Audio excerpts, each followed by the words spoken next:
इंद्रोश्चोपरागे जायमाने पराः क्रियाः हित्वा शुचिभिः सर्वैः कार्यकृष्णमनोरजपः।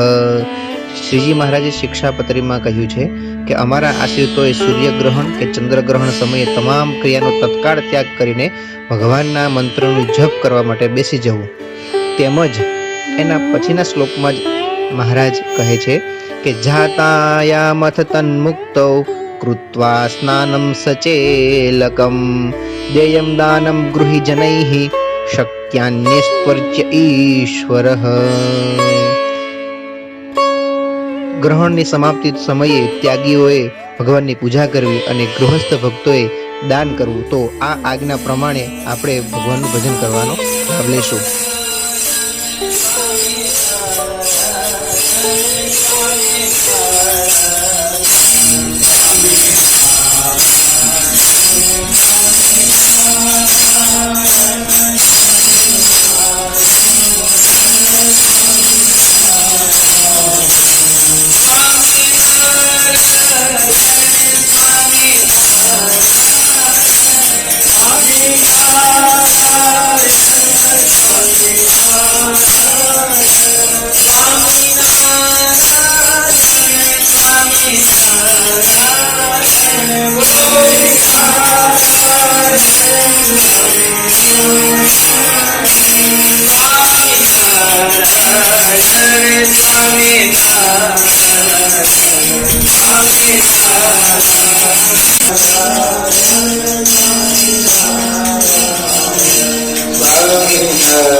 સ્વામિનારાયણ સ્વામિનારાયણ સ્વામિનારાયણ સ્વામિનારાયણ.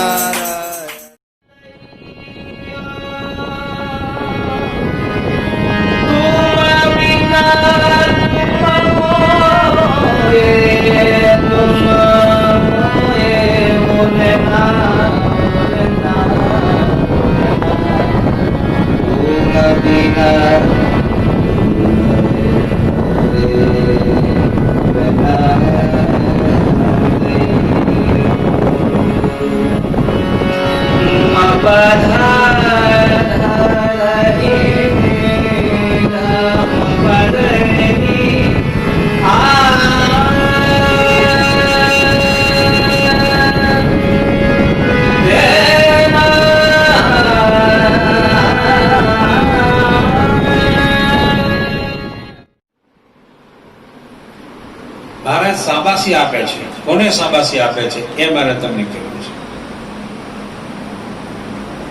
મહારાજ પ્રસન્ન થઈને એમાં શાબાશી આપે છે.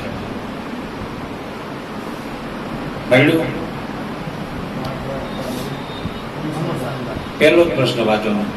હા, ઈ જ છે, વચનામતી જ છે. શ્રીજી મહારાજ બોલ્યા છે, હા, શ્રીજી અમારા મનમાં બે વાર્તા ગમે છે. શ્રીજી મહારાજ બોલ્યા છે, અમારા મનમાં આ બે વાર્તા ગમે છે ને ત્યાં મન અટકે છે. તેમાં એક તો જેને એમ હોય જે એક ચૈતન્યના તેજનો રાશિ છે ને તેના મધ્યને વિશે પુરુષોત્તમ ભગવાનની મૂર્તિ સદા વિરાજમાન છે એવો દ્રઢ નિશ્ચય હોય અને તે ભગવાનની ઉપાસના ભક્તિ કરતો હોય તે વાત ગમે. પણ કેવળ ચૈતન્ય તેજને માનતો હોય ને તેની ઉપાસના કરતો હોય ને ભગવાનને સદા સાકાર ન માનતો હોય ને તેની ઉપાસના ન કરતો હોય તો તે ન ગમે. અને બીજું એમ જે એવો જે ભગવાન તેને અત્યારે તપને કરતો હોય તથા યોગને સાધતો હોય પણ પંચ વિષયના અભાવને કરતો હોય તથા વૈરાગ્યવાન હોય ઇત્યાદિ જે સાધન તે ભગવાનની પ્રશંસાને અર્થે નિર્દંભણે કરે તે ગમે. અને એવાને દેખીને અમારું મન રાજી થાય છે, જે એને શાબાશ છે, જે આવી રીતે વર્તે છે.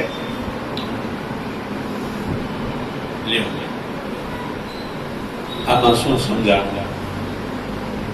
નિરાકાર વાળો એને તેજ ખાલી હોય ભગવાનને સાકાર ના માને તો નથી ગમતું. બરાબર. એક ચૈતન્ય તેજનો રાશિ છે. રાશિ એટલે ઢગલો, સમૂહ. ચૈતન્ય તેજ એટલે શું? આમ પ્રકાશ.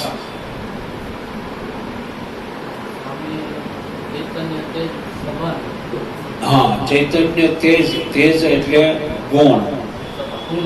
ગુણ એટલે કે આ ભગવાનના ભક્ત મુક્તો. આ ભગવાનના ભક્ત આ મુક્તનો જ્યાં સમૂહ છે એ ચૈતન્ય તેજનો રાશિ છે. હા, એને મધ્યે સિંહાસન છે, એમાં પુરુષોત્તમ નારાયણ બિરાજમાન છે. આ બે તત્વ જ્યાં હોય ને ત્યાં મહારાજને વાત બહુ ગમે છે. અને જે પુરુષોત્તમ નારાયણ બિરાજમાન છે એને રાજી કરવા માટે જે તપને કરે છે, યોગને સાધે છે, વૈરાગ્યને કરે છે, એને જોઈને અમે બહુ રાજી થઈએ છીએ. એને જોઈને અમે બહુ રાજી થઈએ છીએ કે શાબાશ છે એને કે આવી રીતે વર્તે છે. શ્રીજી મહારાજ પોતાને રાજી કરવા માટે પ્રયત્ન કરે છે, એની માથે કેટલા રાજી છે, અને એના ભક્તને રાજી કરવા માટે પ્રયત્ન કરે છે એની ઉપર કેટલા રાજી છે. વિશેષ રાજીપો શેમાં ગણાય? હા, ભક્તને રાજી કરવા જે પ્રયત્ન કરે છે એ મહારાજને બહુ ગમે છે. કેમ નક્કી થાય? મહારાજે ગઢપુરની અંદર એકવાર સભા કરીને બિરાજમાન હતા ઢોલિયા ઉપર. પછી મહારાજે સભામાં કીધું કે આ ઢોલિયાના ચાકર હોવ ને એ બધાય અહીંયા બેસો, અને સત્સંગીના ચાકર હોય એ ત્યાં સભામાં બેસો. શું કીધું સમજાવ? આ ઢોલિયાના એટલે અમારા ચાકર હોવ એ અહીંયા આવો, અને જે સત્સંગીના ચાકર કહેવાતા હોવ એ ત્યાં બેસો. એટલે બધા ફટોફટ ઉભા થઈ ગયા. મહારાજની બાજુમાં ગોઠવાઈ ગયા. સરસ મજાનું ના પિક્ચર લેવું હોય એમ. હા, બધા ગોઠવાઈ ગયા. એક ભક્ત હતા એ સભામાંથી ઉભા થઈને ન્યાના આવ્યા. એ સભામાં બેઠા ગયા. એ કોણ હતો? પરબતભાઈ. કોણ હતું? પરબત બાપા. એ પરબત બાપા ના આવ્યા. એટલે મહારાજને પૂછ્યું કે કેમ તમે ઢોલિયાના ચાકર નથી? ના, હું તો તમારા ચાકરનો ચાકર છું, તમારા સત્સંગીનો ચાકર છું, અહીં બેઠો છું. એ ભલે ઢોલિયા. મહારાજ ઢોલિયા બેઠા હતા ને ઉભા થઈને ત્યાંથી બેસી ગયા. સમજ્યા? મહારાજ ઈ પરબત બાપા પાસે જઈને બેસી ગયા. તો ઓલા બધા ઢોલિયા પાસે બેઠા હતા, ઉભા હતા, રહી ગયા હતા ને. મહારાજે કીધું તમે અહીંયા ઢોલિયાના ચાકર સમજ્યા? મહારાજ કે આમ કામ? ઓલા ભક્તો કે મહારાજ કે અમને તો જે દાસનો દાસ હોય એ ગમે છે. લ્યો, કોણ ગમે છે? દાસનો દાસ. એનો પોતાનો જે અંગત દાસ છે,